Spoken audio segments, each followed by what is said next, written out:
नमस्कार जोहार, मैं राजू और आप देख रहे हैं 24 झारखंड न्यूज। चलिए जानते हैं झारखंड की सुबह से लेकर शाम तक की तमाम बड़ी खबरों को।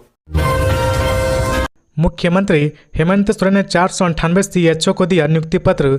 बोले सिस्टम को मजबूत करने में आपकी महत्वपूर्ण भूमिका होगी। सोमवार को प्रोजेक्ट भवन में मुख्यमंत्री हेमंत सोरेन ने 498 सीएचओ को नियुक्ति पत्र सौंपा। इस दौरान उन्होंने सभी नवनियुक्त सीएचओ को शुभकामनाएं दी और कहा कि आज हम एक और महत्वपूर्ण कड़ी सरकार की व्यवस्था में अंग के रूप में जोड़ने जा रहे हैं। स्वास्थ्य का क्षेत्र हम लोगों की प्राथमिकता में है।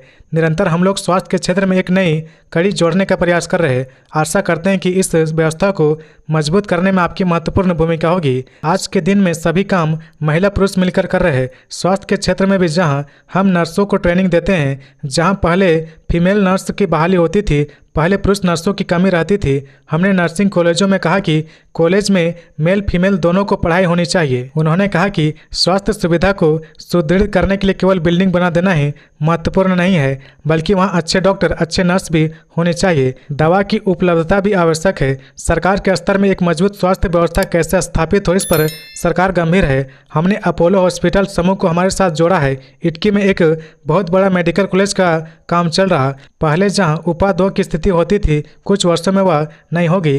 राज्य के अंदर ही सारी बीमारियों से लड़ने के लिए हम तैयार होंगे। आने वाले समय में हम कोशिश करेंगे कि हर गंभीर बीमारी का इलाज राज्य में हो जाए। इस राज्य में आम जनों के लिए हम लोगों ने जैसे सामान्य अस्पतालों में एम्बुलेंस की व्यवस्था की है, वैसे ही हम लोगों ने एयर एम्बुलेंस की भी व्यवस्था की है। राज्य की परिस्थिति में काफ़ी बदलाव आया है। कोरोना काल में 2 साल हम हाथ पर हाथ बैठे धरे रहे।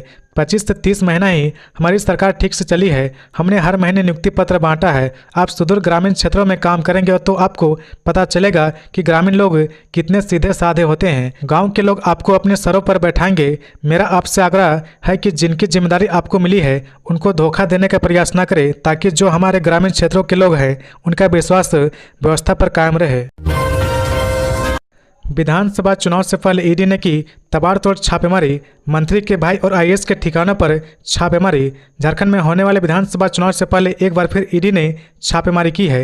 ईडी ने सोमवार की सुबह रांची में 20 से अधिक ठिकानों पर छापेमारी की है। इस दौरान ईडी ने आईएएस अधिकारी मनीष रंजन, झारखंड सरकार में मंत्री मिथिलेश ठाकुर के भाई विनय ठाकुर समेत कई विभागीय इंजीनियर्स के ठिकानों पर छापेमारी जारी है। आगामी विधानसभा चुनाव से पहले ईडी की कार्रवाई ने सियासी गलियारों में खलबली मचा दी है। सूत्रों की माने तो यह छापेमारी ईडी ने जल जीवन मिशन में अनियमितताओं को लेकर किए हैं। इसकी जांच हेमंत सरकार में मंत्री मिथिलेश ठाकुर तक पहुंच गई है। उनके भाई विनय ठाकुर और पीएस हरेंद्र सिंह के ठिकानों पर प्रवर्तन निदेशालय ने छापेमारी की है। वहीं आईएएस अधिकारी मनीष रंजन भी इससे अछूते नहीं रहे। उनके ठिकानों पर भी ईडी ने दबिश दी है। मंत्री मिथिलेश ठाकुर के भाई विनय ठाकुर एवं उनके बिजनेसमैन पार्टनर वेदांत खिरवार के घर में ईडी की छापेमारी चल रही है। जानकारी के अनुसार ईडी की टीम करीब 2:30 बजे रात में ही चाईबासा पहुंच गई थी। ईडी की टीम सबसे पहले अमला टोला स्थित मंत्री के भाई विनय ठाकुर के आवास पर पहुंची और सुबह 4 बजे से उनके आवास में छापेमारी की कार्रवाई शुरू कर दी गई। विनय ठाकुर से पूछताछ के बाद उनके बिजनेस पार्टनर मधु बाजार निवासी वेदांत खिरवार के यहाँ भी एक टीम छापेमारी कर रही है। वहीं वेदांत खिरवार के गोदाम में भी जांच की जा रही। दूसरी ओर ईडी की कार्रवाई को लेकर चाईबासा एवं आसपास के क्षेत्र में हलचल तेज हो गई है। फिलहाल छापेमारी एवं जांच जारी है।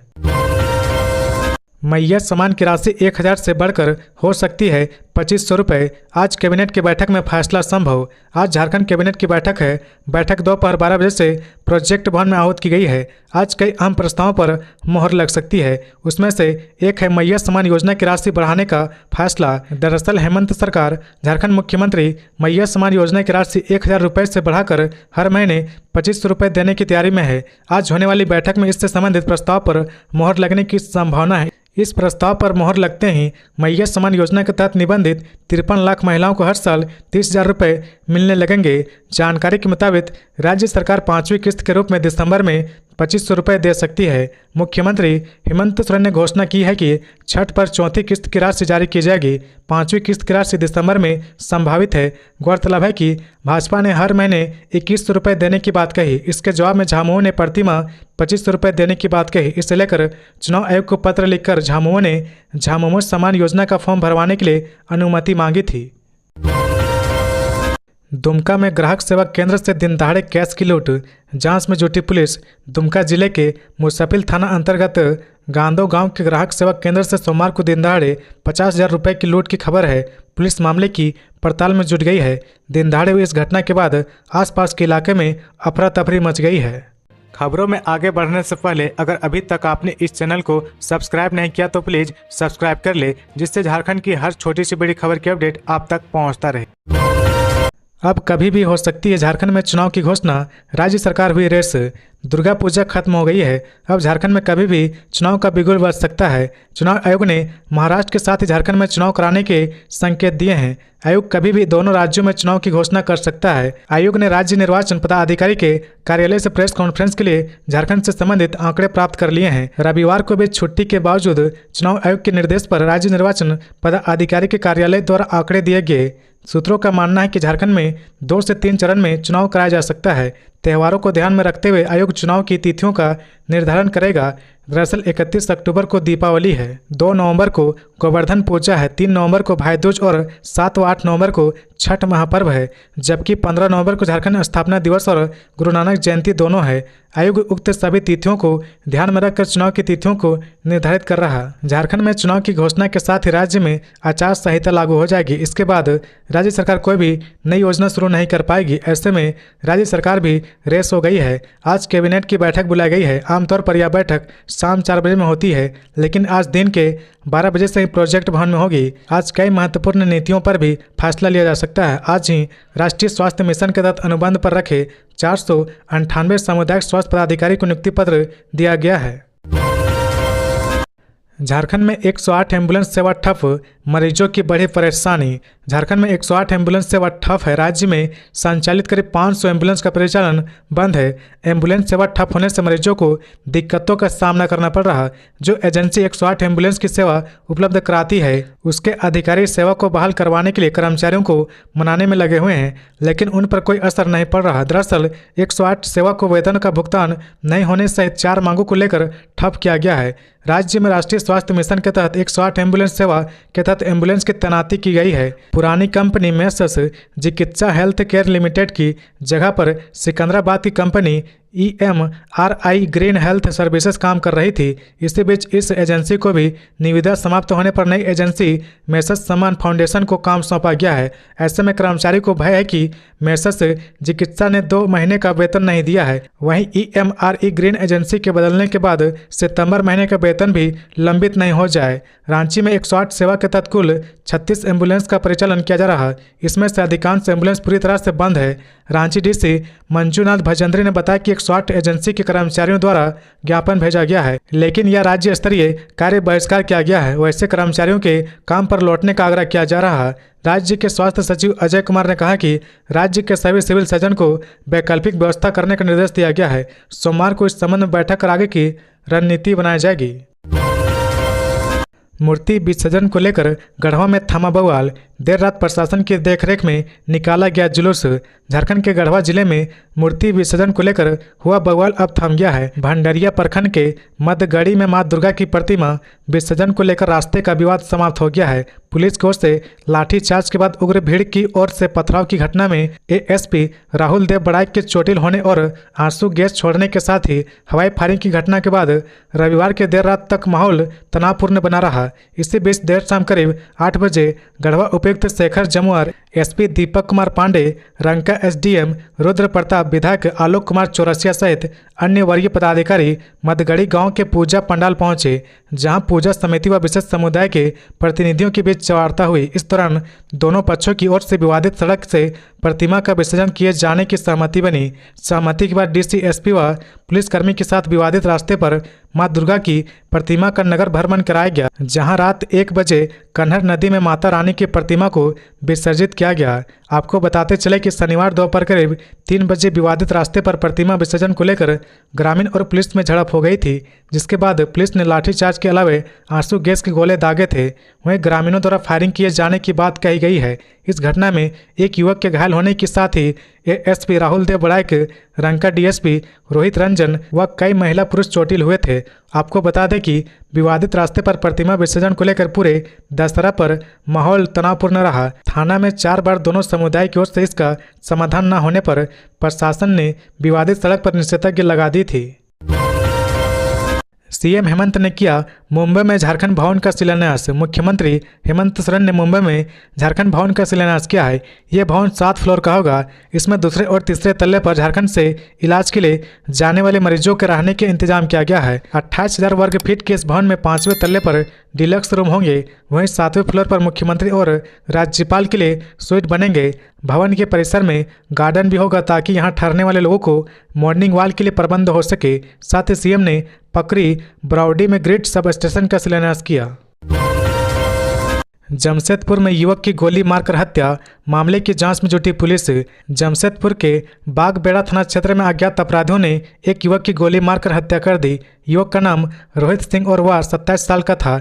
युवक अपने घर के बाहर सो रहा था। पुलिस मामले की छानबीन में जुटी है। जानकारी के मुताबिक रोहित कीताडी स्थित अपने घर के बाहर खटाल में चौकी पर सोया हुआ था। सोमवार की सुबह काफ़ी देर तक उसके नहीं उठने पर घर वालों उसे जगाने पहुंचे तो देखा कि रोहित के सिर से खून निकल रहा। तत्काल उसे टीएमएस लेकर परिजन पहुंचे, जहां डॉक्टर ने रोहित को मृत घोषित कर दिया। मामले में मृतक के परिजन भावनाथ सिंह ने बताया कि कुछ दिन पहले 2 बच्चों की लड़ाई में बच्चों की मां भी आपस में उलझ गई थी। इस दौरान रोहित वहां मौजूद था। उसने किसी तरह मामले को शांत कराया था। वहां मौजूद 2 युवक में से एक युवक ने रोहित को जान से मारने की धमकी दी थी। परिजन भावनाथ सिंह ने बताया कि पुलिस को दोनों युवक का नाम पता की जानकारी दे दी गई है। इधर घटना की जानकारी मिलते हैं DSP law and order Bagbera थाना प्रभारी के साथ घटनास्थल पहुंचे और परिजनों से पूछताछ की। जांच के दौरान घटनास्थल से पुलिस ने एक खोखा बरामद किया है। इधर मामले में पुलिस एक युवक को हिरासत में लेकर पूछताछ कर रही। DSP law and order Tauqeed Ahmad ने बताया कि रविवार और सोमवार के बीच आधी रात की यह घटना है। घटनास्थल से गोली का एक खोखा बरामद किया गया है। पूछताछ की जा रही है। नामजद युवक में से एक को गिरफ्तार किया गया है। दूसरे की गिरफ्तारी के लिए छापेमारी की जा रही। जल्द ही मामले का खुलासा कर लिया जाएगा। दुर्गा पूजा में रांची के चोरों की चांदी, घरों में सेंधमारी के साथ मोबाइलों पर हाथ साफ। राजधानी रांची में चोरों ने पूजा पंडाल घूमने आए 2 लोगों के मोबाइल उड़ा लिए, जबकि बंद घर का ताला तोड़कर नगद सहित जेवरात व कई सामानों की चोरी कर ली। मोबाइल चोरी की पहली घटना रांची रेलवे स्टेशन के नज़दीक दुर्गा पूजा पंडाल में घटी। यहां धुरवा सेक्टर 3 निवासी आदित्य पांडे की मोबाइल चोरी कर ली गई। उन्होंने इस बाबत चुटिया थाने में केस दर्ज कराया है। शिकायतकर्ता युवक के अनुसार वह अपने दोस्तों के साथ रांची रेलवे स्टेशन के नज़दीक दुर्गा पूजा पंडाल घूमने आया था। यहां लेजर शो देखकर निकलने के बाद उन्हें पता चला कि उनके मोबाइल की चोरी हो गई है। वहीं दूसरी घटना में पुराना विधानसभा मैदान स्थित दुर्गा पूजा पंडाल देखने गए हाईकोर्ट के अधिवक्ता डिबडी निवासी राजेश कुमार के पॉकेट से चोरों ने 2 मोबाइल उड़ा लिए। इस मामले में उन्होंने जगन्नाथपुर थाने में प्राथमिकी दर्ज कराई है। कहा कि 11 अक्टूबर की देर रात वह दुर्गा पूजा पंडाल देखने गए थे। इस दौरान उनके जींस के पॉकेट से 2 मोबाइल की चोरी कर ली गई। परिवार के साथ कोयम्बटूर घूमने गए बड़ा घाघरा निवासी सुदर्शन कच्छप के घर में चोरी हो गई है। मामले में उन्होंने डोरांडा थाने में प्राथमिकी दर्ज कराई है। उन्होंने कहा कि 3 अक्टूबर को वह सपरिवार कोयम्बटूर घूमने गए थे। 11 अक्टूबर को घर लौटे तो देखा कि दरवाजे का ताला टूटा हुआ है। अंदर जाने पर 2 अलमारी का ताला भी टूटा पाया है। अलमारी में रखे 4,20,000 रुपए की 2 सोने की चेन, 4 सोने की कानबाली, सोने की अंगूठी, चांदी के 2 पायल और नगद 2 लाख रुपए ले गए। उन्होंने 2 लाख रुपए घर के निर्माण के लिए रखा था। चाईबासा जेल में बंद अपराधी अमन साहू को रायपुर ले गई छत्तीसगढ़ पुलिस। चाईबासा जेल में बंद अपराधी अमन साहू को छत्तीसगढ़ पुलिस प्रोडक्शन वारंट के तहत अपने साथ रायपुर ले गई है। रविवार की देर रात रायपुर क्राइम ब्रांच की 10 सदस्यीय टीम चाईबासा आई और कड़ी सुरक्षा के साथ अमन साहू को अपने साथ ले गई। अमन साहू पर 3 महीने पहले रायपुर के तेली बांधा थाना क्षेत्र में एक कारोबारी के दफ्तर के बाहर फायरिंग करने का आरोप है। पुलिस इस मामले में आगे की जांच करने के लिए उसे अपने साथ रायपुर ले गई है। गौरतलब है कि अमन साहू को प्रोटेक्शन वारंट में रायपुर लाने के लिए स्थानीय पुलिस ने कोर्ट से 5 से 6 बार प्रोटेक्शन हासिल कर चुकी है, लेकिन अब तक अमन को रायपुर नहीं लाया जा सका था। जेल में बंद अपराधी अमन साहू को पिछले 2.5 साल में 9 बार एक जेल से दूसरे जेल में शिफ्ट किया गया है। इसके बाद भी उसका आतंक कम होने का नाम नहीं ले रहा। अमन साहू जेल से ही अलग अलग जिलों के कारोबारियों को लगातार धमकी देने और रंगदारी वसूलने का काम करता रहा है।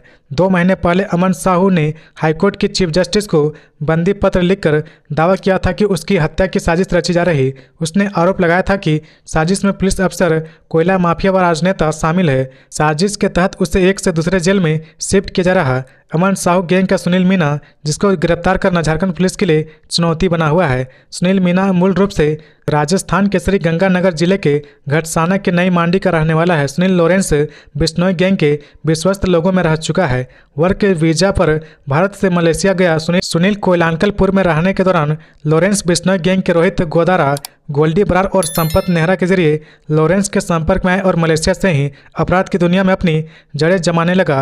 वह लॉरेंस बिश्नोई के इशारे पर राजस्थान और पंजाब के कई जिलों में हत्या, रंगदारी वसूली, फायरिंग जैसी घटनाओं को अंजाम दिलाने लगा।